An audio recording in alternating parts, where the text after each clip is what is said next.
dive in. So let's ask the big question right up front. Why does most copy just fail? We follow all the best practices, we use the so-called proven formulas, and still it just doesn't connect. It's a feeling we all know too well. But the reason for this, it's usually hidden in plain sight. And believe me, it is not about your writing skills. For as long as any of us can remember, we've been taught the same old story about copywriting. It's all about finding those killer headlines, those witty words, those persuasive, magical formulas. We're told there's some secret template out there that can convince anybody of anything. But what if that whole idea isn't just a little bit wrong, but is actually the very thing causing our copy to fail in the first place? Okay. This right here is the fundamental shift in thinking we need to make. We've all been obsessed with the stuff in the left column, the tactics of writing, but the real power, the real leverage is over there in the right column. It's all about the psychology of the buyer. It's not about trying to trick someone with persuasion. It's about pattern matching.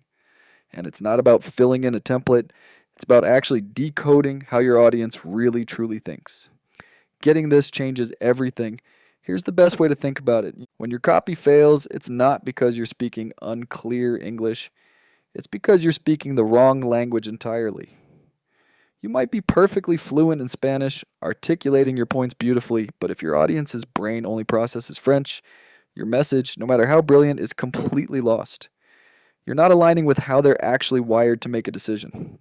And this language mismatch, it creates those gut-wrenching, frustrating signals we all dread hearing. See if any of these sound familiar. You pitch a heartfelt story to a data-driven person, and they come back with "sounds good, but I need more proof." Or you show a detailed spreadsheet to a story-driven person, and they say it's just too technical. See, these aren't rejections of your product. They're symptoms of a deep, fundamental misalignment. They're just signals that you're speaking the wrong language. All right, so if the problem is a total mismatch, then the solution has to be about creating intentional alignment. And that leads us to the single most important concept we're going to talk about: decoding your audience's buying pattern. Seriously, understanding this one idea is the key that unlocks everything else. So what on earth is a buying pattern? Well, think of it as a subconscious checklist. It's that internal natural sequence of questions and criteria that a person automatically runs through whenever they're deciding to buy something. It's basically their brain's unique operating system for making a choice. And your job isn't to change their operating system, it's to match it perfectly. Now, while every person is a little different, most people tend to lean heavily into one of four main buying patterns. First, you've got your data-driven buyers.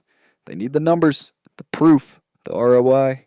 Then there are the story-driven folks. They need to feel an emotional connection to see the transformation. You also have authority-driven buyers who are all about credibility, trust, and social proof. And finally, the logic-driven buyers who just need to understand exactly how it all works, step by step. As I'm saying these, do you recognize your customers or maybe even yourself in one of them? Let's make this super concrete. Let's say you're trying to sell to a data-driven buyer the copy on the left. To them, that is like nails on a chalkboard. Life-changing is just vague emotional fluff. But the copy on the right, now you're speaking their language. Hard numbers, specific percentages, a clear time. Frame that directly answers the unspoken ROI question that's already in their head.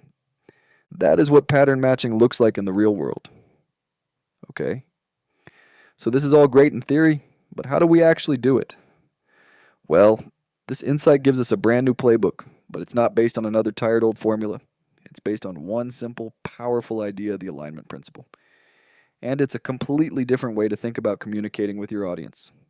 And here's the most crucial takeaway from that playbook. I want you to really let this sink in. Stop beating yourself up about being a bad writer. That is almost never the real issue. If your copy isn't converting, it's not a writing problem, it's a strategy problem. It's a fundamental mismatch between how you're selling and how they're buying. And that reframe is so powerful because it gives you a real solvable problem to work on. The process itself is actually pretty straightforward. Step 1, identify. You have to become a detective. Go read their Amazon reviews. What kind of language do they use? What questions do they ask your sales team over and over? Step 2, match. Now, you intentionally structure your entire message, your web page, your email, everything to mirror their natural decision-making process. And finally, step 3, optimize. You listen to their feedback not as a critique of your words, but as clues to get the alignment even closer. Look, if you forget everything else from this entire explainer, please remember this one thing. This is the whole game. The single most important truth in all of copywriting isn't about persuasion, it's about reflection. Match the selling pattern to the buying pattern, and that's it. Everything else is just details. So I'll just leave you with this final question to think about. Take a hard look at your current copy. Is it a monologue? Are you just pushing your words and your arguments at your audience? Or is it a mirror? Does it reflect their own internal thoughts, their own questions, and their own decision making criteria right back at them?